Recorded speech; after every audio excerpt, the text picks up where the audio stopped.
chemin à bicyclette. Salut Frédéric. Salut Étienne. Merci de prendre le temps d'échanger avec la bicyclette. T'es venu à vélo ici? Oui, tout à fait. Moi aussi, ça nous fait un point commun. On est dans le Marais à Paris, dans un endroit assez agréable avec une petite musique ambiante. Très sympa. Plutôt calé pour parler accessibilité. Un vaste sujet, un sujet qui en plus est d'actualité depuis un certain nombre d'années puisqu'il est rentré dans les textes de loi, tu vas nous en raconter un petit peu plus. L'accessibilité, c'est en fait au départ une philosophie qui permet de donner au plus grand nombre, en tout cas de n'isoler personne dans la capacité des gens à avoir accès à l'information au sens large. Et toi, tu es arrivé sur ce sujet-là, c'est assez marrant l'anecdote dans ton parcours personnel, puisque tu me racontais que tu étais technicien en laboratoire photo, Oui, tout à fait. et que tu as vécu la disruption avec l'arrivée du numérique. Mais avant cela, donc, dans les salles de développement, tu étais dans le noir.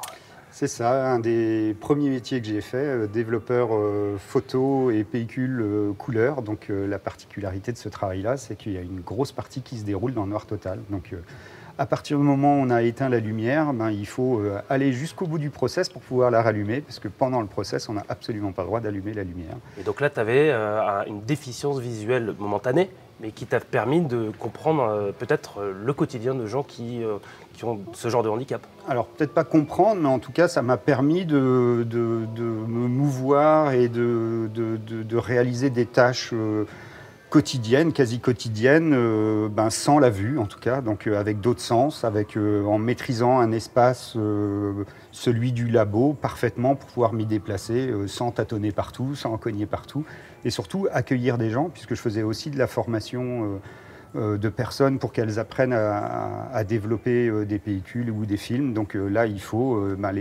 leur apprendre à se déplacer aussi dans cet environnement. Donc oui, ça c'est le premier... les premiers questionnements sur comment on aborde des sujets avec un sens différent que celui qu'on a l'habitude d'utiliser. Et alors, à l'image de la disruption digitale, la transformation digitale de ce métier, le numérique est aujourd'hui le terrain de jeu dans lequel tu t'investis avec Tanaguru, toi et ton équipe, sur les enjeux d'accessibilité. Alors, l'accessibilité Internet, c'est quoi en quelques mots qu'on comprenne? Parce que ça a l'air simple comme ça, on se dit ouais, ce site est accessible, mais en gros, ça veut dire quoi? Alors, parce que tu as parlé d'accessibilité, nous on va parler d'accessibilité numérique. Numérique. Voilà, c'est comment toute personne aujourd'hui peut accéder à un service numérique, donc quel que soit son handicap, comment il peut lire les informations, interagir avec le site web et donc communiquer aujourd'hui avec les services publics, faire ses courses en ligne. Voilà. Donc qu'est-ce que c'est un site accessible? C'est un site qui est compréhensible déjà, normalement qui utilise un langage clair, qu'une personne non formée peut utiliser de façon quasiment instantanée. C'est la particularité du web, c'est qu'on n'est pas formé aux outils qu'on nous présente. Oui. Il faut qu'il soit compatible avec les outils utilisés par les personnes en situation de handicap. Voilà, certaines, par exemple les déficients visuels, vont utiliser des lecteurs d'écran, des outils qui vont être capables de restituer l'information sous forme orale ou en braille, avec des outils, ce qu'on appelle les aides techniques, avec des lecteurs d'écran, avec des plages braille qu'on peut connecter à son ordinateur ou à son smartphone. Voilà, l'idée c'est que le site web puisse être utilisé par tous avec un niveau de mettre tout le monde au même pied d'égalité face au numérique. Et on parle de site internet, mais on peut aussi parler d'outils, ce qu'on utilise tous les jours dans notre travail, les intranets, envoyer un mail, une messagerie. Aujourd'hui, une chose dont on a beaucoup parlé pendant le confinement, ça va être tous les outils de communication en ligne, de visioconférence. Certains sont plus accessibles que d'autres. Voilà. Aujourd'hui, c'est une obligation pour les entreprises en France ou en Europe ou dans le monde d'être accessibles? Alors, il y a des lois d'accessibilité à peu près partout aujourd'hui, dans tous les pays. Une constante, c'est qu'ils ont à peu près tous légiféré sur le public d'abord, donc une obligation pour les services publics d'être accessibles. Ouais. Et puis, logiquement, quelques années après, les obligations s'étendent aussi au privé. Donc en France, on a une obligation légale normalement depuis 2012 pour les services publics. Mais c'est une directive européenne de 2018 qui a un peu accéléré les choses avec un arrêté sur des textes de loi français en 2019. qui oblige normalement toutes les administrations à être conformes à l'accessibilité, et puis les grosses entreprises, donc celles qui font plus de 250 millions d'euros de chiffre d'affaires en France. D'accord. On peut imaginer le CAC 40, bien que tu me disais que beaucoup d'entreprises du CAC 40 font plus de 250 millions d'euros de chiffre d'affaires, mais pas forcément en France. Tout à fait. Elles ne sont pas à ce moment-là concernées par cette directive. Tout à fait. L'anecdote sur les États-Unis, elle est assez intéressante pour comprendre aussi la manière avec laquelle, on va dire, le régulateur peut influer sur l'accélération de la mise en place de processus, notamment l'accessibilité, puisque le régulateur américain a un peu d'avance sur ce sujet, puisqu'il impose aux sites commerçants d'être accessibles. Donc là, au moins, il y a un marché qui est garanti d'une certaine manière. Voilà, les grandes entreprises françaises qui distribuent via des sites e-commerce aux États-Unis s'exposent aux lois américaines. Alors la particularité des États-Unis, c'est qu'ils n'ont pas une loi qui oblige à rendre accessible leur site. Par contre, ils ont une loi contre la discrimination. Et donc, si une personne handicapée n'arrive pas à commander sur leur site, ils se font attaquer pour discrimination.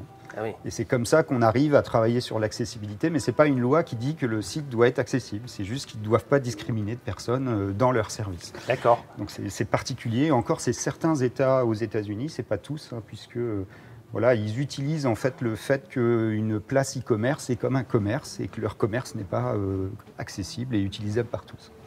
Alors, on a compris que ça couvrait beaucoup de champs, l'accessibilité. Alors, c'est très difficile, je pense, et tu me disais ça tout à l'heure aussi, c'est très difficile d'imaginer en amont toute la palette de variété des enjeux d'accessibilité, puisque on n'imagine pas forcément de but en blanc tout ce qui se cache derrière les handicaps, puisque on est tous, beaucoup de gens sont concernés, les handicaps sont plus ou moins visibles.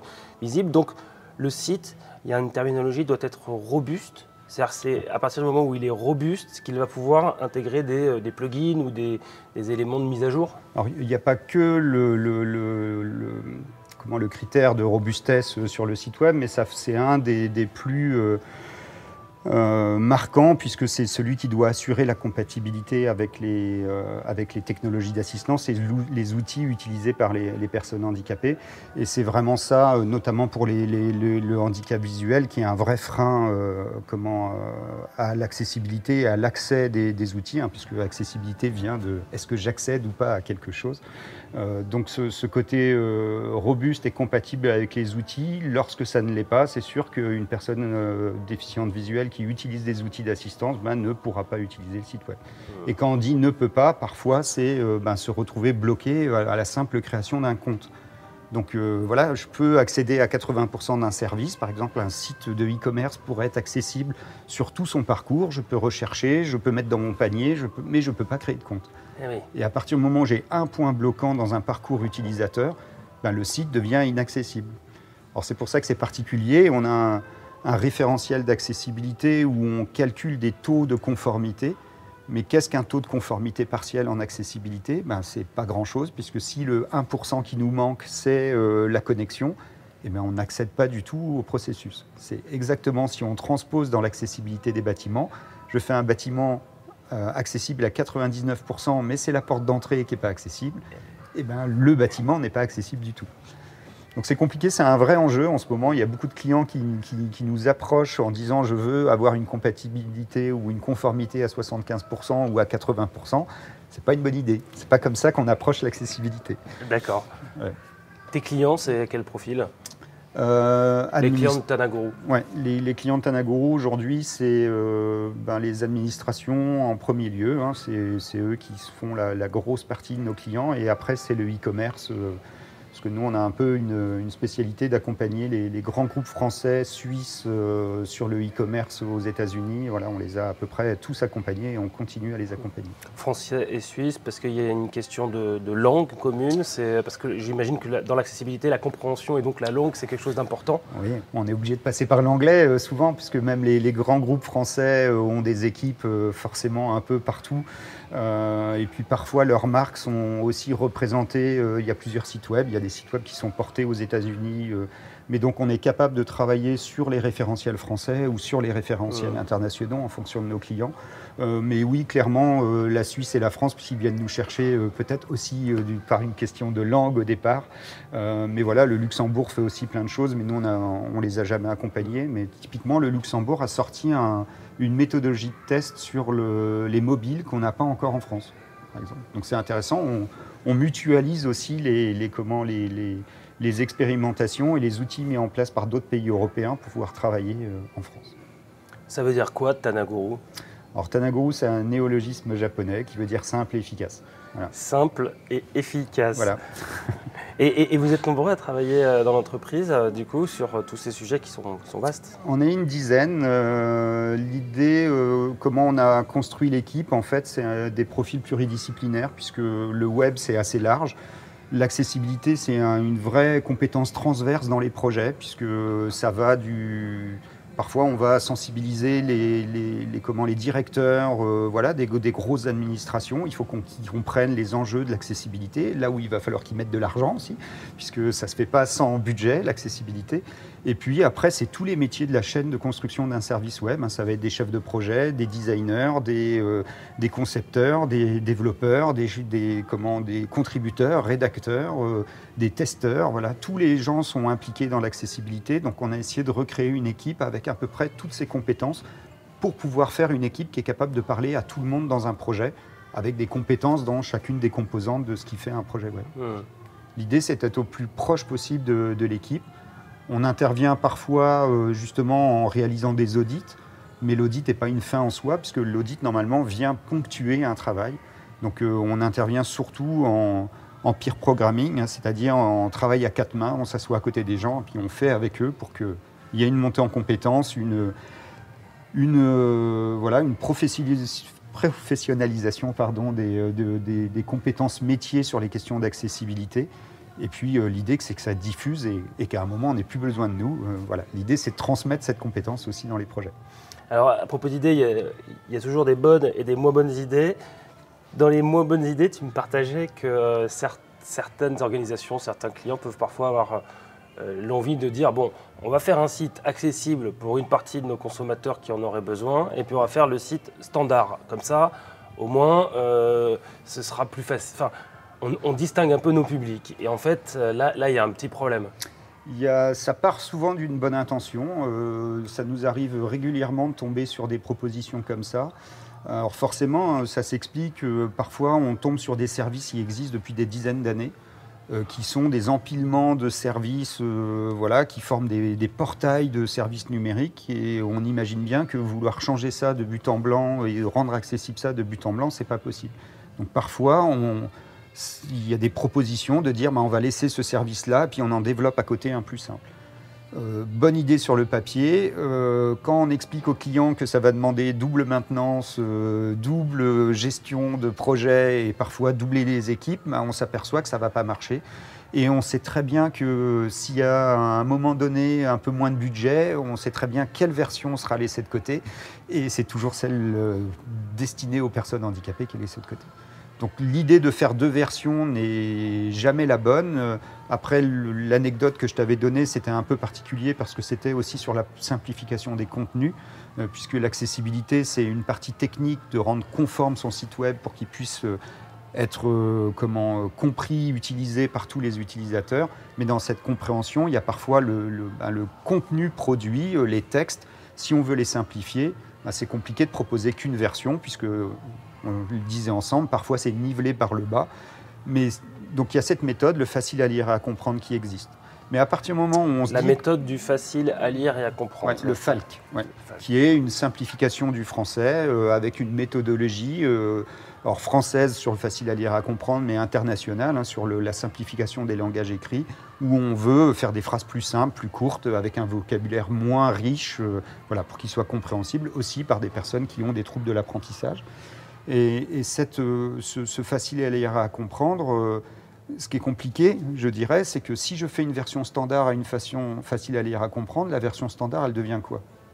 Elle devient difficile à lire et difficile à comprendre. Voilà. Donc à partir du moment où on se dit ça, il y a peut-être un problème, il y a peut-être un entre-deux aussi à faire d'une façon générale, c'est d'essayer de simplifier son langage de communication à partir du moment où on ne connaît pas ses utilisateurs. Et quand on diffuse sur le web, souvent, le web, les gens s'approprient tes contenus et souvent tu ne les connais pas. Voilà.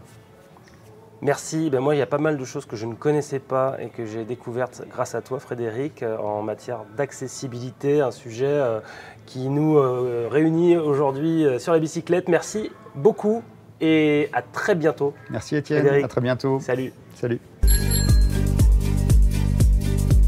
Quand on partait de bon matin, quand on partait sur les chemins, à bicyclette.